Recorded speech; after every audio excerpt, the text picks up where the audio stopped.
Hello friends, welcome back to my channel. आज हम विष की चिकित्सा के बारे में पढ़ेंगे कि विष की चिकित्सा हम कैसे करते हैं।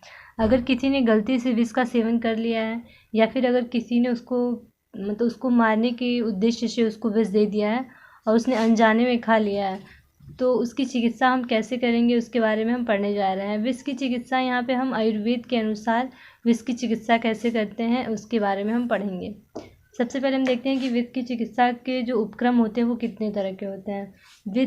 विष चिकित्सा विषोपक्रम, मतलब विष की जो चिकित्सा होती है वो किस तरह से की जा सकती है। विष की चिकित्सा जो होती है ना वो दो तरह से की जाती है। एक तो सामान्य विषोपक्रम होता है, दूसरा विशिष्ट विषोपक्रम। जो सामान्य विष का उपक्रम होता है, मतलब सामान्यतः जो विष की चिकित्सा जिसके द्वारा की जाती है उसको सामान्य विषोपक्रम कहते हैं। और एक चिकित्सा होती है विशिष्ट उपक्रम, मतलब विशिष्ट उपक्रम के द्वारा विष की चिकित्सा की जाती है। सामान्य विषोपक्रम में चतुर्विंशति विषोपक्रम आता है। मतलब जो सामान्य विषोपक्रम होता है उसमें चतुर्विंशति विषोपक्रम के द्वारा जो होता है ना सामान्य चिकित्सा की जाती है। अब हम इसको डिटेल में पढ़ेंगे कि जो चतुर्विंशति विषोपक्रम होता है वो क्या होता है। समान विषोपक्रम और विशिष्ट विषोपक्रम के बारे में हम लोग डिटेल पढ़ने जा रहे हैं।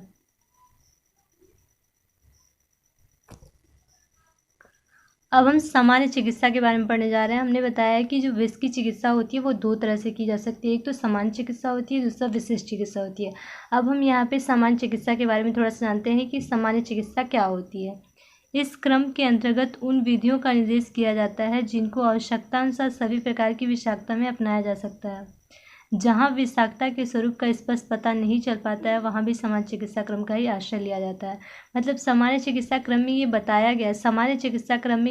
गया है कि इसके अंतर्गत ऐसी विधियाँ आती हैं जिसको आवश्यकता अनुसार किसी भी तरह की विषाक्तता हो उसमें हम लोग सामान्य चिकित्सा क्रम का प्रयोग कर सकते हैं। ठीक है, जहाँ विषाक्तता के स्वरूप का भी नहीं पता होता है कि मतलब मान लीजिए कि किसी को सांप ने काट लिया है या फिर किसी ने अगर जहर खाया है तो क्या खाया है, वचनाभ खाया है या कुचला खाया है, या फिर अगर इसके स्वरूप का भी ना पता हो तो भी हम लोग सामान्य चिकित्सा का उपयोग करके उसकी चिकित्सा कर सकते हैं।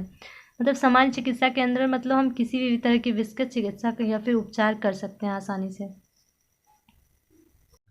सामान्य चिकित्सा के बारे में हमने पढ़ लिया कि जो सामान्य चिकित्सा होती है उसमें किसी भी तरह की विषाक्तता होती है तो उसके द्वारा उसकी चिकित्सा के लिए हम लोग सामान्य चिकित्सा उपक्रम का प्रयोग करते हैं। अब हम विशिष्ट चिकित्सा के बारे में जानते हैं कि विशिष्ट चिकित्सा होती क्या है। क्रम प्रत्येक प्रकार की विशेषता के लिए अलग अलग होता है। मतलब जो विशिष्ट चिकित्सा होती है, मतलब कि जो विशिष्ट चिकित्सा होती है उसमें जो अलग अलग तरह की विषाक्तता के लिए अलग अलग तरह की चिकित्सा हम कहते हैं। जैसे कि हम कह सकते हैं कि वत्सनाभ की विषाक्तता का उपचार, जैसे कि वत्सनाभ की अगर किसी ने वत्सनाभ का सेवन कर लिया है तो उसकी विषाक्तता का उपचार हम कैसे अलग तरीके से करते हैं। कुचला की विषाक्तता का उपचार अलग करते हैं। सर्पदंश की विषाक्तता का उपचार अलग करते हैं। ये जो चिकित्सा का उपक्रम है इसको हम लोग विशिष्ट चिकित्सा का उपक्रम कहते हैं। जबकि जो सामान्य चिकित्सा का उपक्रम का उसमें अगर विष की स्वरूप का नहीं भी पता है तो हम लोग सामान्य चिकित्सा का उपक्रम करते हैं। लेकिन अगर हमें विष की स्वरूप का पता है तो हम विशिष्ट चिकित्सा का भी प्रयोग कर सकते हैं। विष की चिकित्सा करने के लिए सबसे पहले हम क्या क्या देखते हैं उसके बारे में देखने जा रहे हैं। विष की चिकित्सा जो होती है ना देश, प्रकृति, सात्म, ऋतु, वेग, बल, अबल आदि पर भली प्रकार विचार करके भी चिकित्सा का कार्य प्रारंभ करना चाहिए। मतलब कि विष की जब चिकित्सा हम करते हैं तो हम पहले देखते हैं कि क्या मतलब किस देश में हम रहते हैं, मतलब किस तरह का देश है, वहाँ की प्रकृति कैसे है। सात्म्यता देखते हैं, ऋतु देखते हैं कि कौन सी ऋतु रहती है, कौन सी ऋतु है, वेग देखते हैं, बल देखते हैं, अबल देखते हैं। मतलब सभी चीज़ों का विचार करके ही हम लोग विष की चिकित्सा का जो कार्य होता है उसको प्रारंभ करते हैं। अब हम विष की सामान्य चिकित्सा क्रम के बारे में डिटेल पढ़ने जा रहे हैं। विष की सामान्य चिकित्सा के उपक्रम के बारे में मैंने बताया है कि विष की जो सामान्य चिकित्सा होती है वो किसी भी तरह की विषाक्तता में हम लोग सामान्य चिकित्सा का प्रयोग कर सकते हैं। सामान्य चिकित्सा के अंतर्गत मैंने चतुर्विंशति विषोपक्रम के बारे में बताया। मतलब 24 ऐसी विधियाँ होती हैं जिसके द्वारा हम लोग चिकित्सा करते हैं विष की। ठीक है, उसको हम लोग ईजिली इस ट्रिक के द्वारा याद कर सकते हैं। माँ ऊपर नीचे आप आर हैं, वमन विरेचन उसके हृदय में, अंजन नष्ट धूमले और प्रतीक पर पाने की संज्ञा ले मृत्यु तक।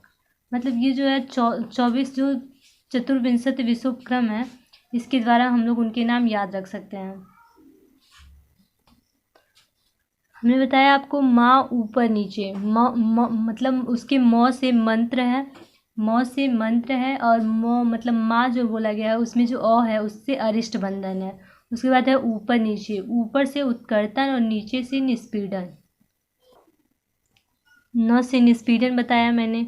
च से चूसण हो गया, अ से अग्निकर्म, प से परिषेक, अ से अवगाह, र से रक्तमोक्षण, वमन उसमें दिया ही है, वमन, विरेचन, उपधान, उ से उसके जो है उसमें उपधान हो गया।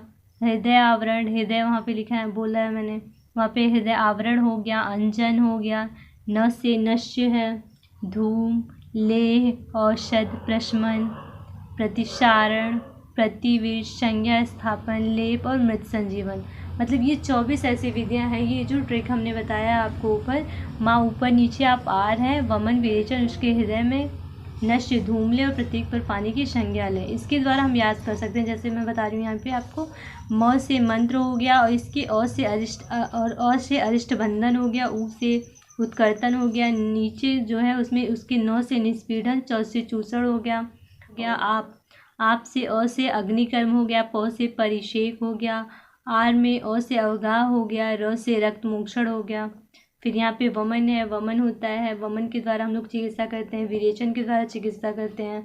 उसके है तो उससे उपधान हो जाएगा, हृदय है तो हृदय आवरण हो जाएगा।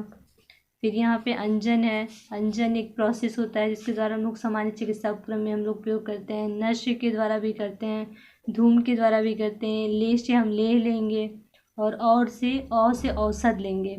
प्रतीक, प्रतीक से प्रशमन, और एक पर से प्रतिसारण, और एक प से प्रतिविष लेंगे। उसके बाद है यहाँ पे संज्ञा ले मृतक तक, संज्ञा से संज्ञा स्थापन लेंगे, फिर मृत से मृत संजीवन लेंगे। इस तरह से जो सामान्य चिकित्सा का उपक्रम होता है, यहाँ पे हम लोगों ने 24 नामों के बारे में पढ़ लिया। हमने सामान्य चिकित्सा, इन्हीं 24 प्रोसेसेस के थ्रू जो होता है ना, हम लोग सामान्य चिकित्सा का प्रयोग करते हैं।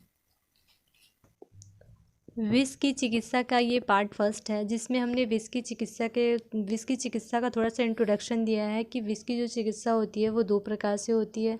एक सामान्य चिकित्सा का उपक्रम होता है, एक विशेष चिकित्सा का उपक्रम होता है। जो सामान्य चिकित्सा का उपक्रम होता है उसके अंतर्गत चतुर्विंशत विष उपक्रम, मतलब 24 प्रकार की विधियाँ आती हैं। पार्ट 2 में हम उसके बारे में पढ़ेंगे कि जो 24 विधियाँ होती हैं उसके बारे में हम डिटेल पढ़ेंगे कि आखिर वो प्रोसेसिंग क्या होती है जिसके द्वारा हम लोग विष की चिकित्सा करते हैं। अगर आपको मेरी वीडियो अच्छी लगी हो तो उसे लाइक करें, कमेंट करें, शेयर करें और चैनल को सब्सक्राइब करना ना भूलें। Thank you.